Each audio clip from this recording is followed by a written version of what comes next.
everyone, welcome back to my channel. It's Ashley, and today's video is going to be a little Q&A session where I speak about my experiences transitioning from pediatric specialists, aka the Children's Hospital, to the adult side of medical care. There will be two parts to this video, and yeah, let's just get to it. Don't forget to like and subscribe. Okay, so one of the first questions I received is, when exactly did I transition over, like, the very first time? And the first time was when I was, I would say maybe 16 or so. And it was with a ear, nose, and throat. And they tried to put like this Teflon collagen in my vocal cords to see if that would cause my voice not to be so raspy, and unfortunately it failed. But that was my first ever time on the adult side, and it was very different. Definitely not like pediatrics. But it sort of depends on like the specialist. For example, I still see my pediatric orthopedic because he does not have a age out limit. So he continues to see me. Another one of my specialists just aged me out when I turned 22.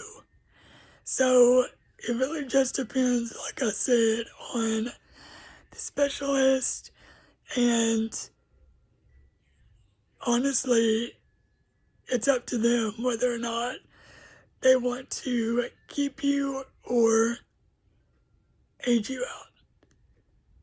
The second question I received is, what was my experience like with guardianship once I turned 18? And my answer is, my experience with guardianship it stayed the same. And that's because the guardianship wasn't set to expire until I turned 22. When I turned 22, now that's when things really started getting complicated. That was when we had to kind of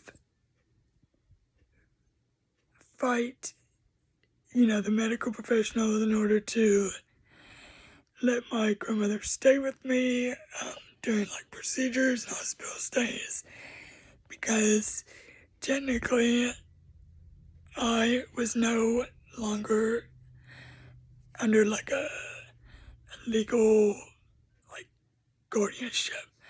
So technically I could make my own medical decisions, and the doctors just say,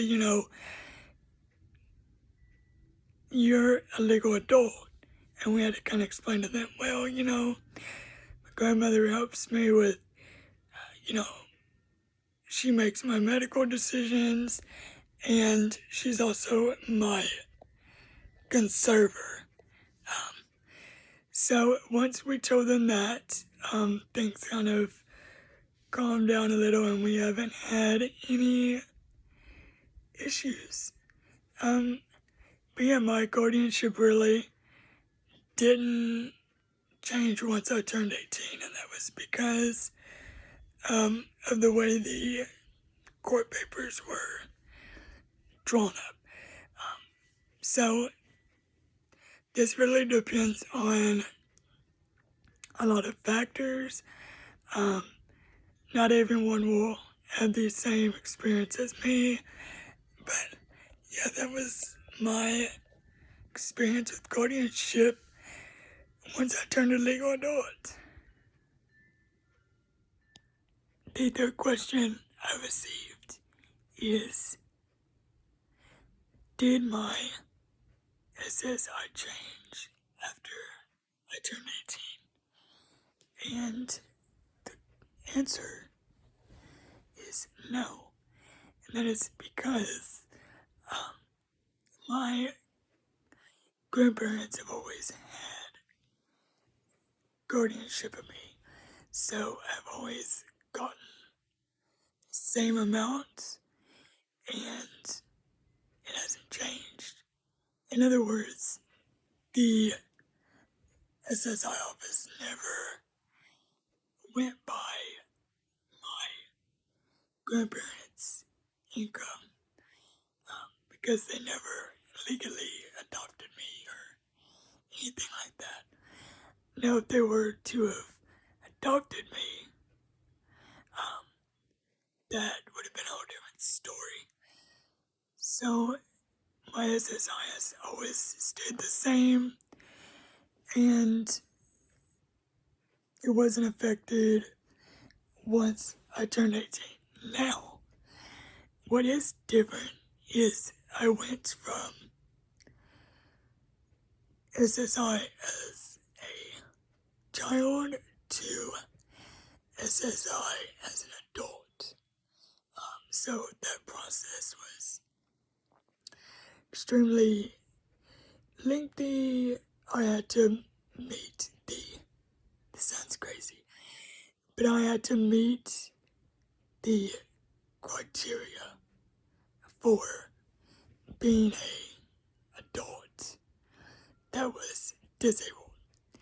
So pretty much I had to prove to the SSI office that my disability will never go away, that it is a permanent thing.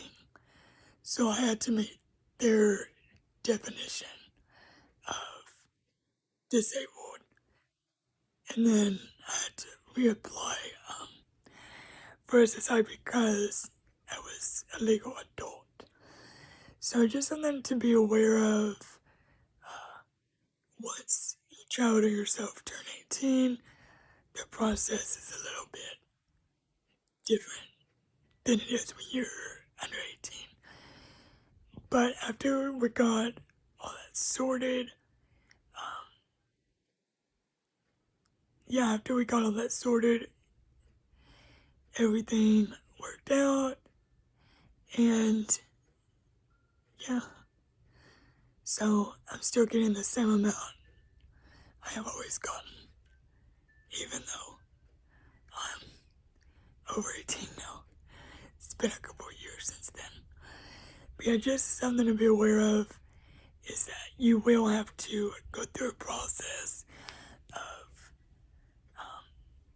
basically meeting the adult version of disabled.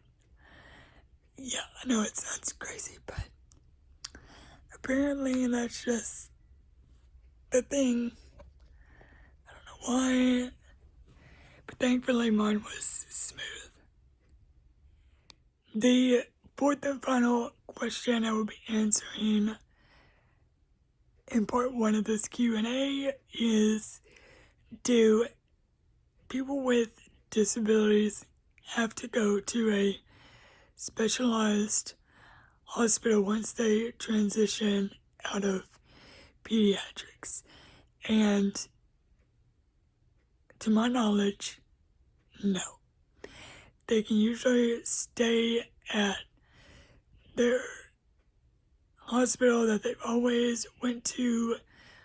They would just go on the adult side instead of the children's side. Now I know that there are specialized clinics that adults with disabilities can go to, as well as children. Like, for example, there's a cerebral palsy clinic that just opened, and my family and I are looking into that. But as far as a whole new hospital, like having to go to a specialized hospital just because your child or yourself have turned 18, that is not true to my knowledge.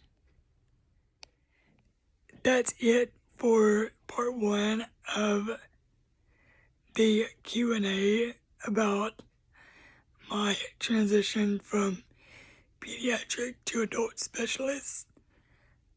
If you have any more questions or comments, then make sure to leave them down below, and I will make sure to address them in part 2.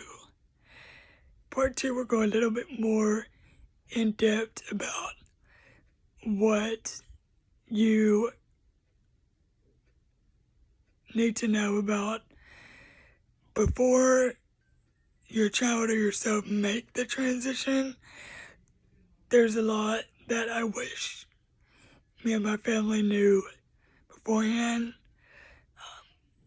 and also self-advocacy and wheelchair clinics, and just a lot more will be covered. If you made it this far, thank you so much for watching, and make sure to give this video a thumbs up, and feel free to subscribe to my channel.